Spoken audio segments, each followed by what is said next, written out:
I learned stuff from studying fighters. Like, I learned stuff about life, lots of stuff. But one of those big ones is that growth mindset. The idea that if we put in time on anything, it'll get better. And the work itself is the point. That thing, if a kid has that, their whole life is better. And we can have it at 40 or 50 or at 60. The idea that whatever I am is not what I am, it's what I am today, but I can improve those things. I love that. That's a great attitude. That's a great way to say it. Whatever I am is what I am today. Yeah, it's like, I mean, I talk about this guy. I like this little thing. This thing's pretty cool. The little Conor McGregor. I talk about that guy a lot. And we were talking about people hating sometimes people that they see on TV. Some people hate this guy. Of course they hate Conor. He talks a lot of shit. He's super successful. Yeah, for sure. Exactly. That's you put it perfectly. But the thing that guy has is that insane growth mindset. It's, to him, anything is possible. I believe anything is possible, but if you win the 155 belt, okay, you go fight Robbie. Oh, okay, if you won that, what are you going to fight? Rockhold? And then, John Jones? There are limits. You know what I mean? There are fucking limits. But he actually believes there are none. And that belief, he's better at everything than he was yesterday. And wait until Rockhold kicks him.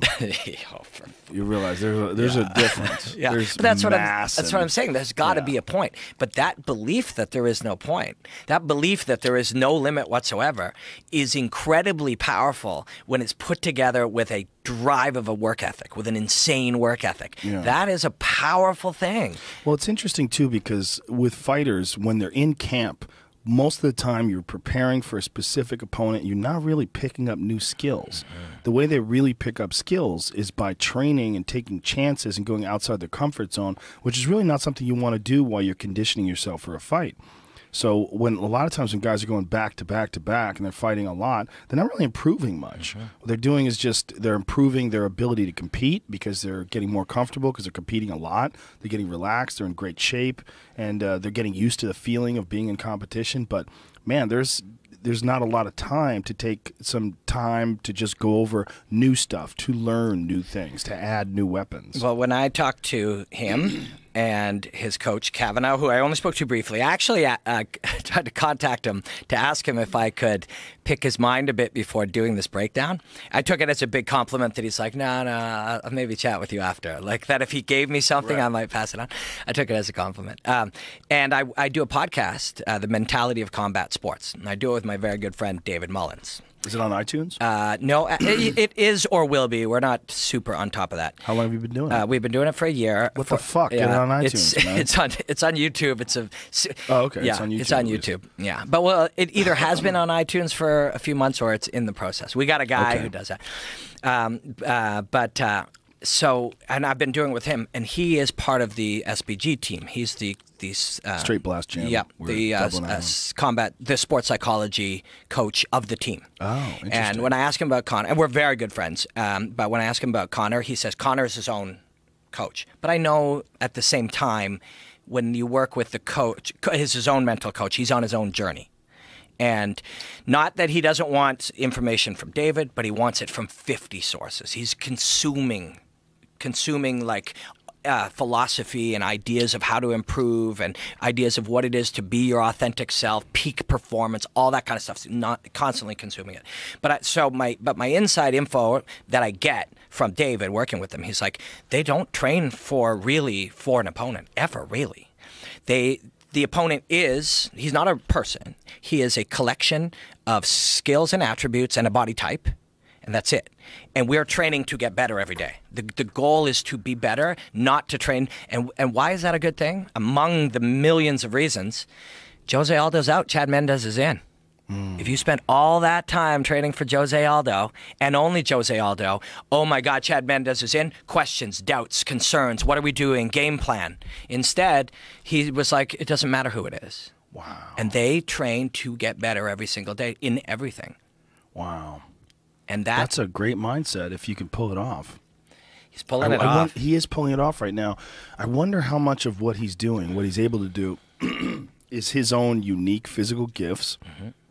The fact that he's been so successful so far with this strategy, and you know, also the people that he's training with. He's got like fantastic training partners, great grappling with Gunnar Nelson, great coaching. I wonder if that is the way to do it. Because I wonder, is there going to come a time where he faces another guy like him, like a guy that on that level, and maybe it's Rafael dos Anjos. Maybe it is. You know, I just sent the breakdown in, and Craig at the UFC said it's good to go, so they'll release it when their digital department does stuff. So it's coming out in the next day or Your two. breakdowns are fucking awesome, thanks, man. I really, really love them. I love doing them.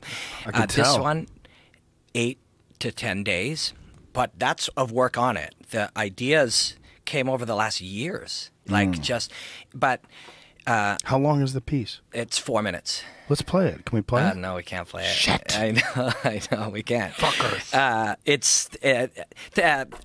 I know I've already thanked you, but thank you for making that happen. Oh, please. Thank you, My man. pleasure. Man, My pleasure. When you recommended my stuff to Dana, I flew down to the office with him and Craig. And Dana and I were literally standing up, acting out stuff while we were talking. It was really, really, really exciting and cool. And it is cool to be doing that for the UFC. Oh, it's awesome to have you, man. Yeah, I'm really Yeah, excited. well, when you first started doing it and we became friends and I would watch your stuff, I just immediately was saying, like, wow, this guy should be doing this for the UFC. Like, I mean, your stuff is awesome. Thank you. You put so much thought into it. There's so much, and you can get so much out of it as a fan. As someone is like, look, this fight is goddamn epic. This Conor McGregor, Rafael dos Anjos fight is an epic super fight. It's two champions in their prime, one of them coming off of a stunning 13-second knockout to win the title, the other one coming off of a brutal beatdown of one of the most popular contenders. I mean, dos Anjos looks like a goddamn murderer. He does. And Conor looks like a freak. He does. I mean, he's like, just these two guys, it's perfect. It's the perfect fight. So to get some technical insight and to get a view into what your thoughts are on footwork and movement and what dos Anjos could possibly do to mitigate some of that footwork. What's going to happen if Conor gets on his back the way Mendez got him on his back? Yeah. Because dos Anjos is a lot bigger, a lot stronger, and dangerous as fuck with his submissions. Yeah, Chad's never really submitted people. That guillotine, but Conor used that threat to get up. But dos Anjos Chad was 2 weeks in for that fight. True. Plus all the media obligations. There's no way a guy who's got a wrestling heavy strategy like Chad does, you're not going to be conditioned enough to go 5 rounds with 2 weeks. He had to knock him out. And so he went in hard and early. He pushed all his chips in. Conor's got a chin that's made out of some fucking the same shit that Wolverine's bones are made out of. Adamantium. Oh my God. I've never seen anybody take a Chad Mendez punch to the face like that. And he was getting hit with the right hand quite a lot. He was getting hit with it. Whether or not now, I mean, dos Anjos is a southpaw too, so it changes things. And he knocked out Poirier, who was a southpaw, and I think Brandau's a southpaw too. So he has dealt with him. But on the other hand, dos Anjos took out Ben Henderson, who's a southpaw. Pettis switches. Jason High was a southpaw. Like, he's faced plenty of them. He's a beast, man. It's interesting. But breaking that stuff down, when I looked at it, so my real goal is to try to influence the way people watch fighting and to make them see it the way that I see it. That's the actual goal.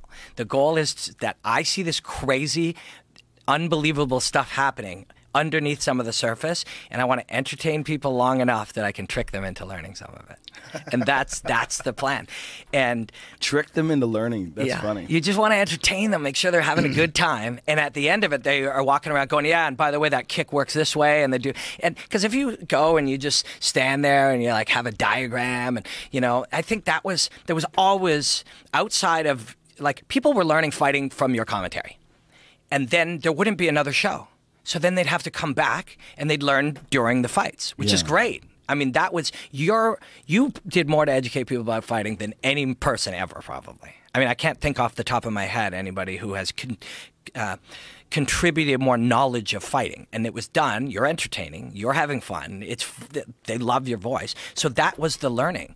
But then there's not another fight now for a few weeks. We should learn some shit in the meantime, and we should get you prepared so you don't have to teach them everything about this fight in the fight while calling the fight and making sure it's entertaining. We got to get you prepped with some knowledge. Well, there's never been a time like this before where you could get so many different breakdowns, like the Gracie breakdowns of submissions that Henner and Huron do, Lawrence Kenshin stuff, Jack awesome. Slack stuff. Yeah. There's so much good stuff. Who's the guy that Kenny was plagiarizing? I forget his name off the top of my head. Yeah, that was a weird situation. Did you talk about that? Did you talk about that much? Because you were a guy who, when that happened in comedy, you were not having that. No, not really. But it wasn't good. You know, what Kenny's take on it is that Kenny he writes a lot of notes, and he's been writing notes for years and years, and that's what happened. He just failed to attribute, which may be the case. I don't know. Yeah. It's not, but I like the fact that we found out though. Lee Wiley, that's right. Yeah, he does great stuff. There's a lot of really Willie good Pep people. video. That's that right. Was excellent. Yeah, it was very good.